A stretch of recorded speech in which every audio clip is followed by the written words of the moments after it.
حدیث شریف کې راځي ابي حفص وایي عمر ابن ابي سلامته دا د رسول الله صلی الله علیه وسلم بچندر دی.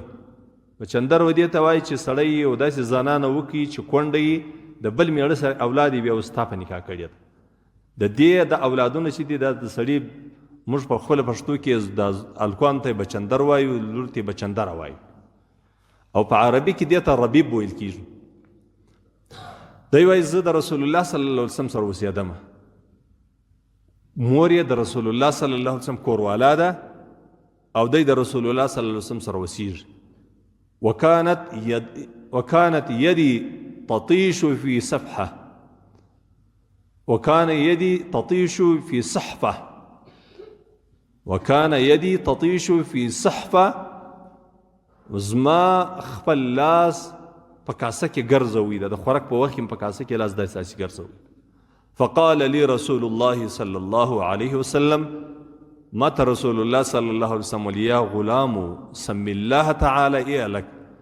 اول ور چې خوراک شروع کوي بسم الله بوای، اول ور سره خوراک شروع کوي چې بوای بسم الله بوای.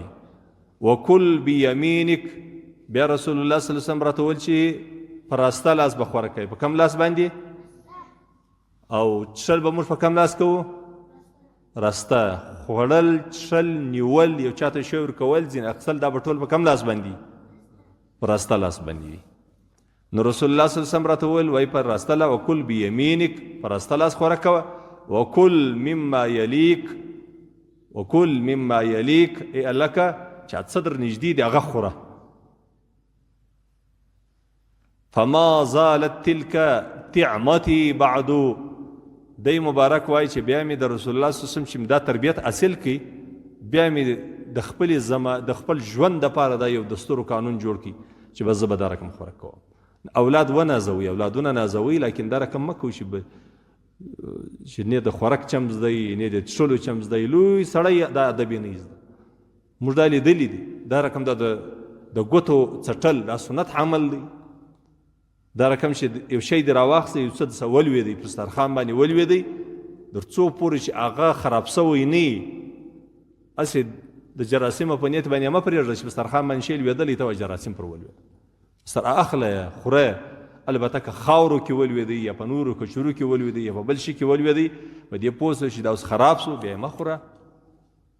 که نو د رسول الله صلی الله علیه وسلم دا طریقه ده چې شی دسه ولوېدی راواخله ویې خوره. تکبر او لوی باید سړی نه وکړي. ما یو سړی لیدی، الله دې رحم ورباندې وکړي، وفات سوی دی، الله دې صغیره او کبیره ګناوې معاف کړي، الله جل جلاله دې جنت الفردوس په نصیب.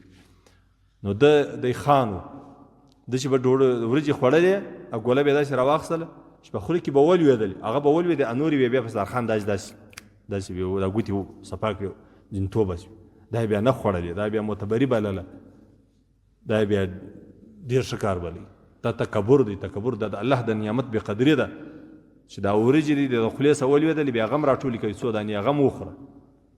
رسول الله صلی الله علیه وسلم به خپلو اولادو ته، خپلو کوچنیانو ته، وړو صحابه کرامو ته به رسول الله صلی الله علیه وسلم طریقه ښووله.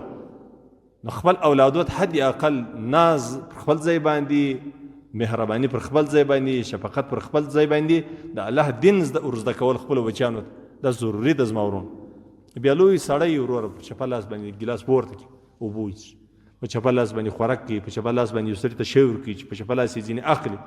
خو اسلامي تعلیمات دا زموږ د رسول الله صلی الله علیه وسلم تعلیمات. چپه لاس د خپلو شیانو دپاره دی، لکه اوس پزه پاکوي پر چپه لاس باندې دی پاک، استنجا وایي سړی دی په چپه لاس باندې ووي، اودس وچوي سړی په چپه لاس باندې وچ کړي. نو رسول الله صلی الله علیه وسلم و عمر ابن ابي سلمه ته چې دا طریقه وښول چې اول ور بسم الله وایه، دا یو. دویم دا دی چې خوراک کوه پر راسته لاس باندې، دا دوه. دریم دا دی د خپل مخ شی د رخله، لاسونه مه غځوه په کاسه کې، ابل سر ته د بل سره، دا په کاسه کې لاس دی کول دا غیر شرعي طریقه ده. زده مو کړه کم نه کړه زه طالبانو؟ زده مو سوه؟ څو شیان دي؟ درې. اول ور بسم الله ویل دي، دویم پر راسته لاس باندې خوراک دی، دریم خپل د مخ بیا خوري. پوه سواست که نه سواست؟ پوه. او دا بیا ما بله طریقه در وښوله چې یو شی دسه ولویږي، د ګولې څه یو شی ولویږي د لاس، هغه بیا مه پرېږدئ، هغه خوري. تکبر مه کوئ. دا تکبر په تکبر کې راځي. د دې حدیث شریف روایت بخاري او مسلم دواړو کړی دی.